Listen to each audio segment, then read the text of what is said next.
Bwana Yesu asifiwe. Shalom shalom watakatifu wa Mungu, na wasalimu katika jina la Yesu Kristo.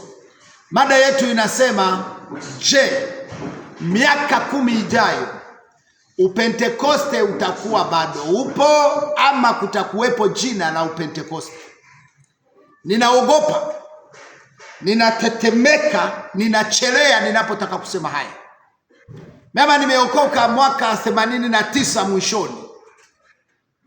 Tangu niokoke sijawahi kuona kipindi ambacho upentekoste uko kwenye hali mahututi, imani ya kiroho ikiwa kwenye hali mahututi kama hali tulionayo sasa.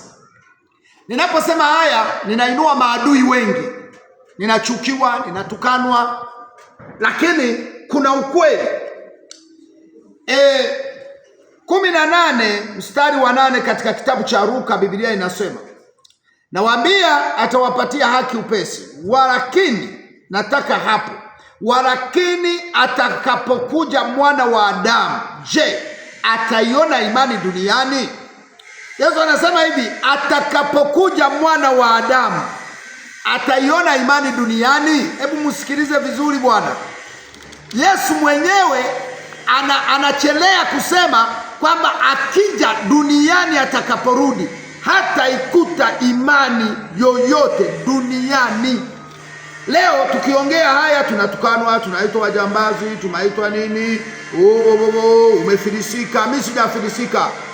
Nina nguvu zangu, nina roho yangu, nina akili yangu. Mwana wa Adamu ajapo, ataikuta imani ikiwepo duniani? Imani tulionayo sasa hivi ya Kipentekoste yuko mahututi jamani, tukubali. Kama ni mgonjwa yuko ICU. Leo katika makanisa ya Kipentekoste ndiko watu wanapoongoza kwa kuvaa vibaya. Wachungaji tubadilike, tuifundishe kweli. Leo kwenye makanisa ya Kipentekoste hata ukiingia uchi, ili mradi una hela unaheshimiwa. Ukinywa pombe una pesa unaheshimiwa. Ukiacha mke wanakuozesha mwingine. Mimi nimeshuhudia ndoa zaidi ya 10, watu wameacha wake zao, wameozeshwa wengine. Swali linalokuja, upentekoste tunaupeleka wapi? Uko wapi upentekoste aliyotufundisha Moses Kurora? Uko wapi upentekoste aliyofundisha Kakobe zile enzi? Uko wapi upentekoste aliyofundisha waliokuwa wakiufundisha akina Komui? Uko wapi upentekoste waliokuwa wanaufundisha akina marehemu Lazaro, akina marehemu Rugwisha? Huu upentekoste uko wapi? Upentekoste wa nidhamu. Leo ni kulala na kuamka, mtume, aposto, nabii, aposto, mtume, aposto, wanavyovifundisha havipo.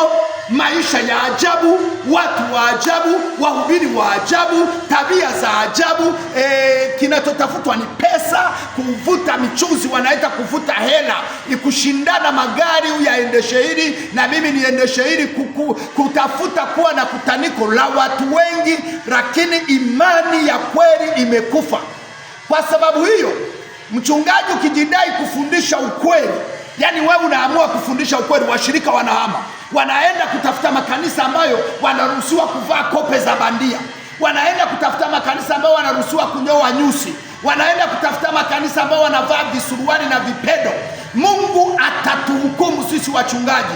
Tusipofika kipindi tukasimamia kweli, Mungu atatuhukumu. Na ninasema hukumu ya Mungu haijui uitwa aposto, papa, askofu, nani. Hukumu ya Mungu itakuhukumu tu. Ni unaozesha mtu na unajua alikuwa na mke, alikuwa na sana kanisa kwako, unamfungisha ndoa wetu, kuna sawa. Hakuna sababu yoyote ya kumwozesha mtu ameshaoa. Watu, dhambi kimekuwa sasa ni kitu cha kawaida.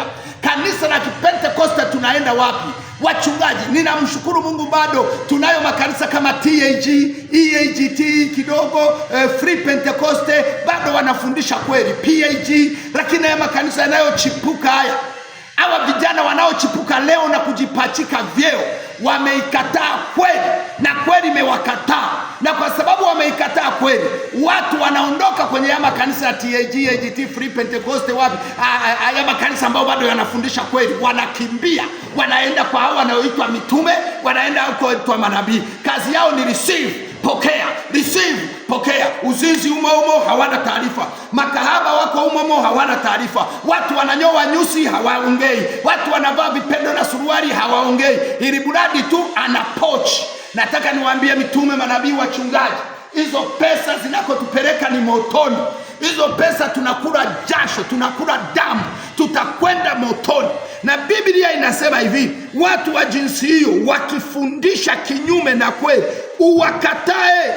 Petro anamwandikia Timotheo, anasema uwakatae. Mimi na wakataa mafundisho ya upako wa pesa, mafundisho ya kuibia watu na kunyang'anya na kutenda dhambi, kuruhusu dhambi kanisani. Waimbaji wanazini, wachungaji wanazini, wahubiri wanazini. Dhambi tunalipeleka wapi kanisa la Mungu? Ukifundisha ukweli umekuwa adui wao. Nataka niseme hivi, wachungaji, nimekubali kuwa adui yenu. Msinikaribisha hata makanisani kwetu. Kuliko kukaa na danganya, ni heri niwaambie ukweli. Wazinzi, uwe mchungaji hawaendi mbinguni. Walevi, makahaba, wachawi, wagomvi, waabudu sanamu hawaendi kanisa, hawaendi mbinguni. Sari, pachia hizo pawa zenu, wauzie watu kila mnachouza, fanya kila mnachojua.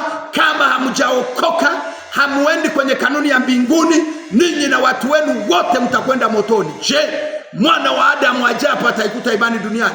Na wahakikishia, kama mwendo ni huu tunaoenda nao, huu upako, pokea, receive, pokea, sijui nini, vaa suruali, Mungu haangalii mwili, tembea uchi, Mungu haangalii mwili, Mungu anaangalia roho, sijui mimi sishughuliki na dhambi, nashughulika na upako. Kama ndiyo mwendo huu, miaka 10 ijayo Upentekoste hautakuwepo.